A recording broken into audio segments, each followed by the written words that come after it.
ang lugar na pagpasok mo, hindi mo alam kung magdadasal ka, mamimili ka, makikipagtawaran ka o bigla kang magiging security guard ng sarili mong wallet. Dito nagmemekos-mekos ang simbahan, siksikan, usok, jeep, kandila, sari-saring herbal, anting-anting, fake lucky charm at vendor na kahit ano yatang hanapin mo, sasabihing meron kami niyan, boss. May nag-aalok ng rosaryo, may nagtitinda ng charger, may sumisigaw, may tumatawad na parang buhay ang nakataya, at may isang taong kakagaling lang magdasal pero handa nang makipag-debate sa presyo ng panyo.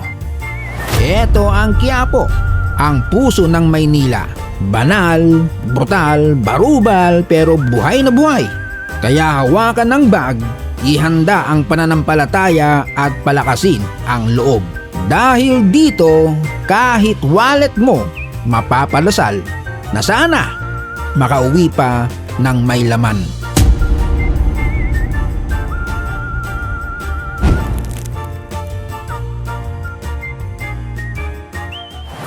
Bago pa naging jungle ng jeep, vendor, deboto at budol moves ang Quiapo, isa na tong mahalagang bahagi ng lumang Maynila. Noong panahon ng Kastila, ang Quiapo ay naging kilalang distrito, malapit sa sentro ng kapangyarihan, reliyon at kalakalan. Dito makikita ang Quiapo Church o ang Minor Basilica of Black Nazarene na naging tahanan ng isa sa pinakamalaking debosyon sa Pilipinas, ang itim na Nazareno. At dito nagsimula ang isang kwentong hindi lang basta reliyon.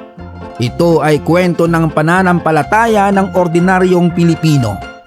Yung Pilipinong araw-araw bugbog sa buhay. Pero pagdating sa Quiapo, lalapit sa Nazareno, magsisindi ng kandila, magdarasal, at sasabihin, Lord, kahit installment lang ang milagro, basta meron. Sa gitna ng ingay at gulo, nakatayo ang Quiapo Church na parang kalmadong lolo sa gitna ng rambulan. Sa loob, tahimik. May mga taong humihingi ng healing, trabaho, peace of mind, bayad sa utang at minsan pati winning number sa loto. Sa labas, buhay na buhay ang ekonomiya ng kalye. May nagtitinda ng rosaryo, kandila, pamparegla, panggayuma, anting-anting, cellphone case, relo, at kung ano-ano pang produkto na hindi mo alam kung kailangan mo pa pero bigla mong bibilhin. Ang paglalakad dito parang obstacle course. May makakasalubong kang kamukha mo. May makupad maglakad. May kupal na nakaharang. At may vendor na susulpot sa harapan mo na parang kabuti. At ikaw, pawis na pawis, hawak ang bag sa harap na parang bagong silang na anak. At yung bangketa hindi lang daanan, yan ay palengke, chapel extension, food court, hardware, pharmacy at minsan parking lot. At syempre hindi kumpleto ang Quiapo kung hindi ka dadaan sa Raon. Kung ang ibang lugar may Silicon Valley, ang Maynila may Raon. Dito makakahanap ka ng speaker, amplifier, solar, CCTV, video okay at mga pyesa na akala mo wala na. Pero buhay na buhay pa pala rito. Dahil ang Raon ay ang lupain ng boss, meron kami niyan.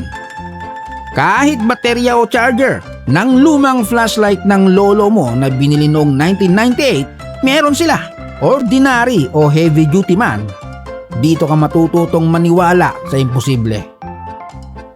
Pero syempre kailangan marunong ka rin tumingin dahil sa Raon, may original, may replacement, may class A, may class B, may same lang boss. At may testing muna bago ka umalis. Kasi pag nakauwi ka na, abay memories na lang yan. Dito maraming legit na tindahan, pero tulad ng kahit saang mataong lugar, kailangan alerto ka.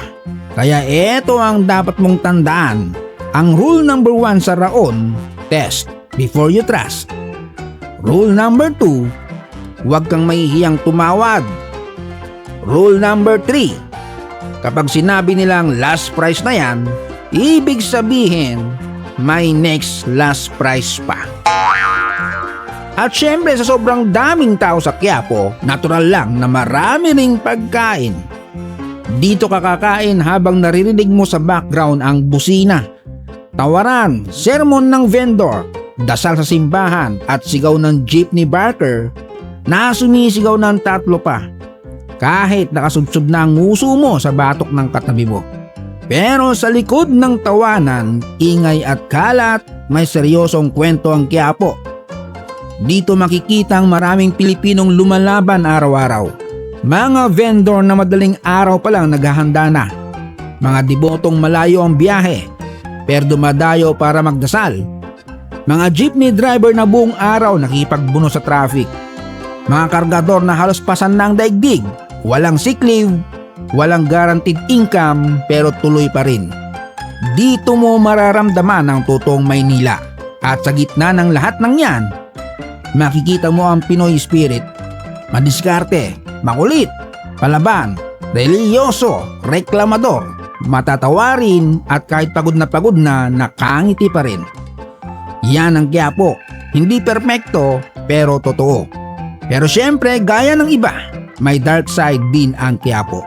Dahil sa matao, may mga pagkakataon nagiging hotspot ito ng snatching, mandurukot, overpricing, fake products at kung ano-anong racket. Hindi ito maninira. Ito ay paalala. Sa Quiapo, dapat alerto ka. Hindi paranoid, alerto lang. Hawakan ang bag, iwasan ang sobrang lutang. Huwag maglabas ng phone habang nasa gitna ng siksikan.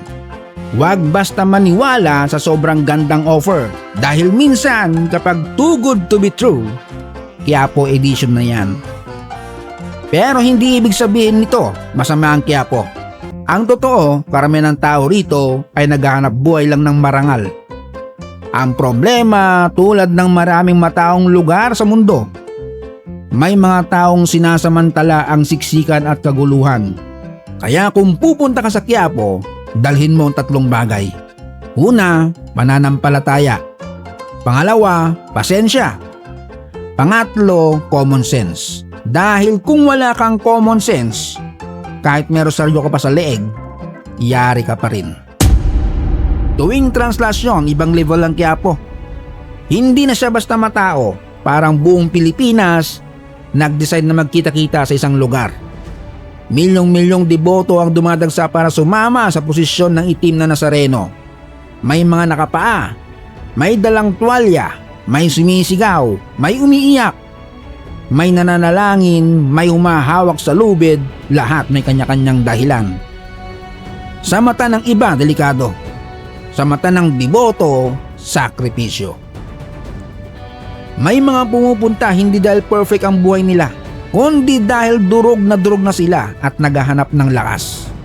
Yung iba may sakit, yung iba problemado sa pamilya, yung iba lubog sa utang, yung iba naghahanap ng direksyon, yung iba gusto lang maramdaman na may pag-asa pa.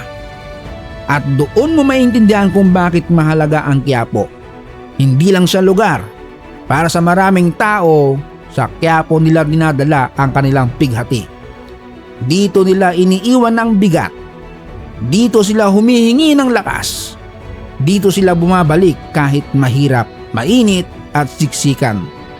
Dahil minsan kapag wala ka nang makapitan, kahit isang dasal na lang ang natitira, malaking bagay na yon. Ngayon patuloy pa rin nagbabago ang Quiapo. May bagong proyekto, paglilinis, modernisasyon, may mga tradisyong nananatili. Pero kahit anong pagbabago, mahirap tanggalin ang kaluluwa ng Quiapo. Dahil ang Quiapo hindi lang nasa simbahan, nasa mga tao. Magulo ang Quiapo, pero makatao. Ito ang lugar na hindi mo pwedeng husgahan sa unang tingin. Kasi kung titingnan mo lang ang traffic, sasabihin mo, grabe ang gulo. Pero kung pakikinggan mo ang kwento ng mga tao, sasabihin mo, grabe ang tibay. Kung makikita mo lang ang bangketa, sasabihin mo ang sikip. Pero kung maintindihan mo ang buhay ng vendor, sasabihin mo ang sipag. Kaya sa susunod na marinig mo ang salitang Quiapo, huwag mo lang isipin ang traffic, vendor at siksikan. Isipin mo rin ang libu-libong tao na araw-araw lumalaban. Like, share, and subscribe.